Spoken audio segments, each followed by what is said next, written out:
ಸಾರ್ವಜನಿಕರ ಸಮಸ್ಯೆಗೆ ಸ್ಪಂದಿಸದ ಜಿಲ್ಲಾಧಿಕಾರಿ ವಿರುದ್ಧ ಜನರು ಆಕ್ರೋಶ ವ್ಯಕ್ತಪಡಿಸ್ತಾ ಇದ್ದಾರೆ. ಕೋಲಾರ ಜಿಲ್ಲೆ ಶ್ರೀನಿವಾಸಪುರ ತಾಲೂಕು ಕಚೇರಿಯಲ್ಲಿ ಒಂದು ಘಟನೆ ನಡೆದಿದೆ. ಜಿಲ್ಲಾಧಿಕಾರಿ ತಾಲೂಕು ಕಚೇರಿಗೆ ಭೇಟಿ ನೀಡಿದ ವೇಳೆ ಜನರು ಮನವಿಯನ್ನು ಸಲ್ಲಿಸಿದ್ದಾರೆ. ಆದರೆ ಜಿಲ್ಲಾಧಿಕಾರಿ ಅಕ್ರಮ್ ಪಾಷಾ ಜನರ ಸಮಸ್ಯೆಗಳನ್ನು ಆಲಿಸದೆ ಒಳನಡೆದಿದ್ದಾರೆ. ಅಲ್ಲದೆ ವಿಕಲಚೇತನರೊಬ್ಬರು ಮನವಿಯನ್ನು ಸಲ್ಲಿಸಿದ್ದಾರೆ. ಆದರೆ ವಿಕಲಚೇತನರು ಅಂತ ಗೊತ್ತಿದ್ದು ಕೂಡ ಮನವಿಯನ್ನು ಆಲಿಸದೆ ಒಳಗಡೆ ಹೋಗಿದ್ದಾರೆ ಅಂತ ಜನರು ಆಕ್ರೋಶ ವ್ಯಕ್ತಪಡಿಸ್ತಾ ಇದ್ದು, ವರ್ಷಾನುಗಟ್ಟಲೆ ಕಚೇರಿಗೆ ತಿರುಗಿದ್ರೂ ಸಮಸ್ಯೆ ಬಗೆಹರಿಸ್ತಿಲ್ಲ ಅಂತ ಸಾರ್ವಜನಿಕರು ಆರೋಪವನ್ನು ಮಾಡ್ತಾ ಇದ್ದಾರೆ.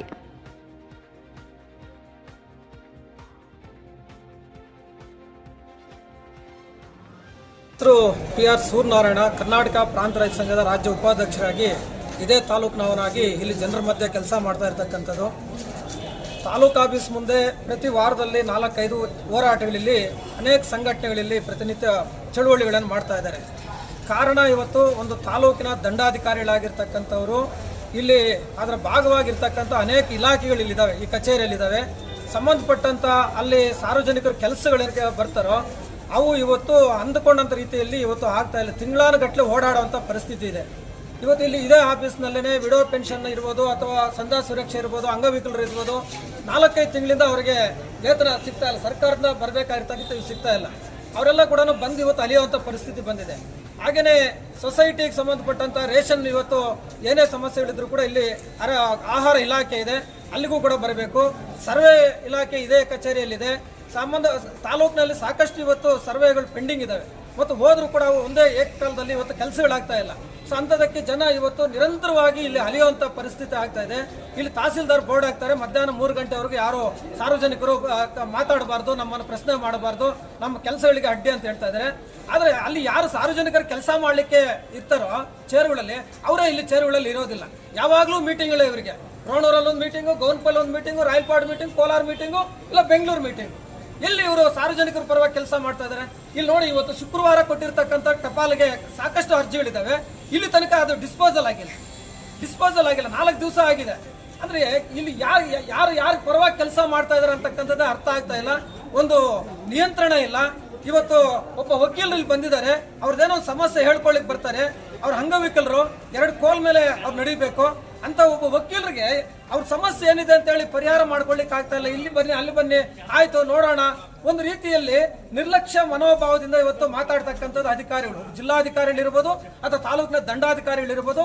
ಸಾಕಷ್ಟು ಇಲ್ಲಿ ಇವತ್ತು ಒಂದು ರೀತಿಯಲ್ಲಿ ಜನಗಳಿಗೆ ಏನೂ ಕೆಲಸ ಆಗ್ತಾ ಇಲ್ಲ ಅಂತಕ್ಕಂಥದ್ದು ಆ ಒಂದು ಇದರಲ್ಲಿದೆ. ಇಲ್ಲಿ ಮೇಲ್ಗಡೆ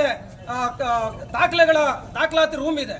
ಆ ರೂಮಲ್ಲಿ ಸೇರ್ಕೊಂಡಿರ್ತಕ್ಕಂಥವ್ರು ಯಾರು ಇಲ್ಲಿ ಪರ್ಮನೆಂಟ್ ಕೆಲಸ ಮಾಡ್ತಕ್ಕಂಥವ್ರು ಇಲ್ಲ. ಎಲ್ಲ ಕೂಡ ಬೇರೆ ಬೇರೆ ಕಡೆ ರೋಲ್ ಕಾಲ್ ಮಾಡಿ ದುಡ್ಡು ಮಾಡಿ ಸಸ್ಪೆಂಡ್ ಆಗಿರ್ತಕ್ಕಂಥವ್ರನ್ನೆಲ್ಲ ಕೂಡ ಇವತ್ತು ಇಲ್ಲಿ ಇಟ್ಕೊಂಡಿದ್ದಾರೆ. ಇವತ್ತು ಎಲ್ಲಿ ಕೂಡ ನೋಟ್ ಬಿಚ್ಚಿದ ಯಾವುದೇ ಕೆಲಸಗಳು ಇವತ್ತು ಇಲ್ಲಿ ದಾಖಲಾತಿ ರೂಮ್ಗಳಲ್ಲಿ ಆಗ್ತಾ ಇಲ್ಲ. ಸೊ ಈ ರೀತಿಯಾದಂತ ಪರಿಸ್ಥಿತಿ ಇದೆ. ಇವತ್ತು ಜನ ಎಚ್ಚೆತ್ಕೊಂಡಿದ್ದಾರೆ. ಇವತ್ತೆಲ್ಲ ನಾಳೆ ಇದು ದೊಡ್ಡ ರೀತಿ ಹೋರಾಟ ಆಗುತ್ತೆ. ತಾಲೂಕು ಆಫೀಸ್ನಲ್ಲಿ ನೀವು ಇದೇ ರೀತಿಯಲ್ಲಿ ಸಾರ್ವಜನಿಕರಿಗೆ ಅವ್ರ ಕುಂದುಕೊರತೆಗಳನ್ನ ನಿವಾರಣೆ ಮಾಡಲಿಲ್ಲ ಅಂತಂದ್ರೆ ದೊಡ್ಡ ಅನಾಹುತ ಆಗ್ಲಿಕ್ಕೆ ನೀವೇ ಕಾರಣರಾಗ್ತೀರಿ ಅಂತಕ್ಕಂಥದನ್ನ ಇವತ್ತು ನಾವು ಕೂಡ ಒಂದು ಸಂಘಟನೆ ಭಾಗವಾಗಿ ಇವತ್ತು ನಾವು ಹೇಳಲಿಕ್ಕೆ ಇಷ್ಟಪಡ್ತೀವಿ. ಸರ್ವೆ ನಂಬರ್ ಜಿ ರೆಡ್ಡಿವಾರಪಲ್ಲಿ ಗ್ರಾಮ, ರಾಯಲ್ಪಾಡ್ ಹೋಗಿ ಜಿ ರೆಡ್ಡಿವಾರಪಲ್ಲಿ ಗ್ರಾಮ, ಸರ್ವೆ ನಂಬರ್ 33. ಅದ್ರಲ್ಲಿ 1 ಎಕರೆ 20 ಕೋಟಿ ನಮ್ಮ ತಂದೆಯವರು ಪರ್ಚೇಸ್ ಮಾಡ್ತಾರೆ. ಇದೇ ಸೇಲ್ಡಿಡ್ ಮತ್ತು EC ಇದೆ. ಇದು AC ಆದೇಶ ಆಗಿತ್ತು 2003ರಲ್ಲಿ. ಯಾವನ್ನೋ ಅನ್ಎಜುಕೇಟೆಡ್ ನ ತಂದು ಇಲ್ಲಿ ಇಕ್ಕಿ ಕಂಪ್ಯೂಟರ್ ಪಾಲಿ ಮಾಡಿಸಿದ್ರು. ಏನು ಎಜುಕೇಟೆಡ್ ಮಾಡ್ತಿದ್ರೆ ನೋಡ್ತಾ ಇದ್ರು ಡಾಕ್ಯುಮೆಂಟ್ಸ್. 2023ವರೆಗೂ ಬಂದಿರುವ ಪಾನಿ 2003ರಲ್ಲಿ ಕಂಪ್ಯೂಟರ್ ಪಾನಿಗೆ ಬಂದಾಗ ನಾನು ತೆಗೆದಾಕಿದ್ರು. ಪಕ್ಕ ಜಮೀನು ಅವ್ನು ಸೇರ್ತ. ಆ ಹೊತ್ತಿಂದ ನಾನು ಕೇಸ್ ಹಾಕಿ ಕೋರ್ಟ್ಗೆ ಇಷ್ಟೊಂದು ಅರ್ಜಿಗಳು ಕೊಟ್ಟು ಏನು ಮಾಡಿದ್ರು ಏನು ಮಾಡ್ತಾ ಇಲ್ಲ ಅವರು. ಕನಿಷ್ಠ ಇಲ್ಲಿಂದ ರಿಪೋರ್ಟ್ ಕಳ್ಸಕ್ಕಾಗಲಿಲ್ಲ ACಗೆ. ನಾನೇ ಮತ್ತೆ ಕೇಸ್ ಹಾಕಿ ನಾನೇ ಒಬ್ಬ ಅಡ್ವೊಕೇಟ್ ಇಟ್ಕೊಂಡು ಕೇಸ್ ಹಾಕಿ ನಾ ಆರ್ಡರ್ ಮಾಡ್ಸ್ಕೊಂಡ್ ಬಂದೆ. ಯಾವಾಗ ಆರ್ಡರ್ ಆಗಿದ್ದಂದ್ರೆ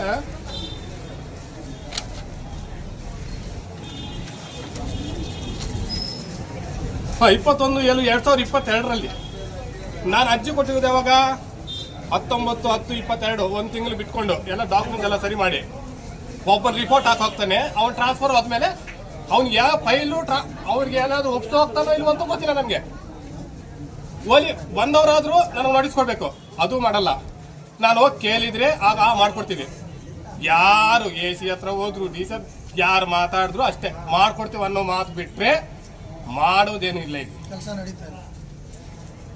ಇಷ್ಟು ಯಾಕಂದ್ರೆ ಇಷ್ಟೊಂದು ಬೇಜವಾಬ್ದಾರಿ ಕೆಲಸ ಮಾಡೋರು ಇಲ್ಲಿ ಕನಿಷ್ಠ ವಿಲೇಜ್ ಅಕೌಂಟೆಂಟ್ ಕೆಲಸ ಅವ್ನು ಮಾಡಕ್ಕಾಗಲ್ಲ. ಏನೋ ಅವ್ನು ಮಾತಾಡ್ತಾನೆ, ಒಬ್ಬ ಪಬ್ಲಿಕ್ ಹೆಂಗ್ ಮಾತಾಡ್ಬೇಕು ಅಂತ ಗೊತ್ತಿಲ್ಲ. ಜಿಲ್ಲಾಧಿಕಾರಿಗಳು ಭೇಟಿ ಮಾಡಿದ್ರು ಮಾಡ್ಕೊಡ್ತೀನಿ ಅಂತಾರೆ, ಇಲ್ಲಿ ಈಗ ಹೊರಟೋಗ್ತಾರೆ, ಮತ್ತೆ ಯಾರೇ ಮಾಡ್ತಾರೆ. ಇಲ್ಲ ನಾನು ಮತ್ತೆ ಕೋಲಾರ್ಗೆ ಹೋಗಕ್ಕಾಗುತ್ತಾ? ನಾನು ಒಬ್ಬ ವಕೀಲನಾಗಿ ನಾನು ಬೇರೆಯವ್ರಿಗೆ ನ್ಯಾಯ ಕೊಡ್ತೀನಿ, ನನಗೆ ನ್ಯಾಯ ಇಲ್ಲ ಅಂದ್ರೆ ಎಷ್ಟೊಂದ್ಸರಿ ಈಗ ಒಂದು ಅರ್ಜಿ ನೋಡ್ರಿ, ಕನಿಷ್ಠ 19/10/22 ಕೊಟ್ಟಿರೋದು ನಾನು. ಅಷ್ಟೊಂದು ಪರಿಜ್ಞಾನ ಇಲ್ವಾ? ಎಲ್ಲ ಏನ್ ಕೆಲಸ ಮಾಡ್ತಾರೆ ಇವರು? ತಹಸೀಲ್ದಾರ್ ಸ್ಪಂದಿಸಿದ್ರು, ಅಲ್ಲಿ ಇರೋರು ಯಾರು ಸ್ಪಂದಿಸಲ್ಲ. ಆ ರೆಕಾರ್ಡ್ ರೂಮ್ಗೆಲ್ಲ 1 ವರ್ಷ ಆಯ್ತು. ಇಲ್ಲ ಅಂದ್ರೆ ನಾನು ತರ್ತಾ ಇದ್ದೆ ಎಲ್ಲ ಡಾಕ್ಯುಮೆಂಟ್ಸ್. 1 ವರ್ಷ ಆಗಿದೆ, ಅಲ್ಲಿ ಕೊಡಲ್ಲ. ಏನೋ ಚಲನ್ ಕಟ್ಕೊಂಡ್ ಬಂದ್ರು, ಆ ದುಡ್ಡು ಕೊಡ್ಬೇಕು ಅವ್ರೆ. ಇಲ್ಲ ದುಡ್ಡು ಕೊಟ್ಟಿಲ್ಲ ಅಂದ್ರೆ ಅಲ್ಲೇ ಬಿದ್ದಿರ್ತವೆ. ಇಲ್ಲ ನನ್ನ ಫೈಲೇ ಪತ್ತ ಇಲ್ಲಿಗೆ. ಇವತ್ತು ಶ್ರೀನಿವಾಸಪುರ ತಾಲೂಕು ಆಫೀಸಲ್ಲಿ ನನ್ನ ಜಿಲ್ಲಾಧಿಕಾರಿಗಳು ಭೇಟಿ ನೀಡಿರ್ತಕ್ಕಂಥ ಒಂದು ಸಂದರ್ಭದಲ್ಲಿ ನಾವು ಕೂಡ ಈ ಶ್ರೀನಿವಾಸಪುರದ ಒಂದು ತಾಲೂಕಿನ ಹಾಗೂ ಪಟ್ಟಣದ ಕೆಲವು ನಾಗರಿಕರ ಒಂದು ಅರ್ಜಿಗಳು ಕೊಟ್ಟಿರ್ತಕ್ಕಂಥ ವಿಚಾರದಲ್ಲಿ ನಾವು ಕೂಡ ಡಿ ಸಿ ಸಾಹೇಬರು ಮಾತಾಡಬೇಕು ಅಂತ ಬಂದಿದ್ದೀವಿ. ಆದರೆ ಇಲ್ಲಿ ಒಬ್ಬ ಅಂಗವೈಕಲರು, ಅದರಲ್ಲಿ ಒಬ್ಬ ಅಡ್ವೊಕೇಟ್ ಲಾಯರ್ ಅವರು ಯಾವುದೋ ಒಂದು ದಾಖಲೆ ವಿಚಾರ ಸಾಹೇಬ್ರಿಗೆ ಮನವಿ ಕೊಡೋಕೆ ಹೋದರೆ ಜಿಲ್ಲಾಧಿಕಾರಿಗಳು ಅದ್ರ ಬಗ್ಗೆ ಕಿಂಚಿತ್ತೂ ಕೂಡ ಕಾಳಜಿ ಇಲ್ಲದೆ ನಿರ್ಲಕ್ಷ್ಯ ವಹಿಸ್ಕೊಂಡು ಹೋಗ್ತಾರೆ. ಏನು ಈ ರೀತಿ ನಡೆದ್ರೆ ಸಾರ್ವಜನಿಕ ಕೆಲಸ ಆಗೋದು ಹೆಂಗೆ? ಸಾರ್ವಜನಿಕರ ಪರವಾಗಿ ಒಂದು ಅವ್ರು ಕೊಟ್ಟಿರ್ತಕ್ಕಂಥ ಅರ್ಜಿಗಳು ಏನು ಎತ್ತ ಅಂತ ಹೇಳ್ಬಿಟ್ಟು ಮಾತಾಡುವಂಥ ಒಂದು ಸೌಜನ್ಯ ಅವ್ರಿಗಿಲ್ಲ ಅಂತ ಹೇಳಿದ್ರೆ ಇನ್ನು ಸಾಮಾನ್ಯರಿಗೆ ಕೆಲಸ ಮಾಡೋದು ಹೇಗೆ? ಇಲ್ಲಿ ಅಧಿಕಾರಿಗಳು ಕೆಲಸ ಮಾಡ್ತಾ ಇದ್ರೆ ಇಲ್ಲ ಅಂತೇಳಿ ಪರಿಶೀಲನೆ ಮಾಡೋಕ್ಕೆ ಬಂದಿರೋಂಥವ್ರು ಸಾರ್ವಜನಿಕರದ್ದು ಒಂದು ವಿಚಾರನ ಕೇಳೋಕ್ಕೆ ಅವರು ಮನಸ್ಸಿಲ್ಲ ಅಂತ ಹೇಳಿದ ಮೇಲೆ ಇನ್ನು ಯಾವ ರೀತಿ ಅವರು ಸ್ಪಂದಿಸ್ತಾರೆ, ಯಾವ ರೀತಿ ಇವರಿಂದ ಅಭಿವೃದ್ಧಿ ಆಗುತ್ತೆ, ಯಾವ ರೀತಿ ಈ ತಾಲೂಕಲ್ಲಿ ಜನರ ಒಂದು ಸಮಸ್ಯೆ ಬಗೆಹರಿತದೆ ಅಂತೇಳಿ ಜನರ ಆಶಾಭಾವನೆ ಯಾವ ರೀತಿ ಇಟ್ಕೋಬೇಕು? ಇದೆಲ್ಲ ನಿಜವಾಗ್ಲೂ ಜಿಲ್ಲಾಧಿಕಾರಿಗಳಿಗೆ ಅವರ ಒಂದು ಘನತೆ ಗೌರವಕ್ಕೆ ತಕ್ಕದಲ್ಲ ಅಂತೇಳಿ ಒಬ್ಬ ಸಾರ್ವಜನಿಕರಾಗಿ ನಾನು ಖಂಡಿಸ್ತಾ ಇದ್ದೀನಿ ಈ ವಿಚಾರ.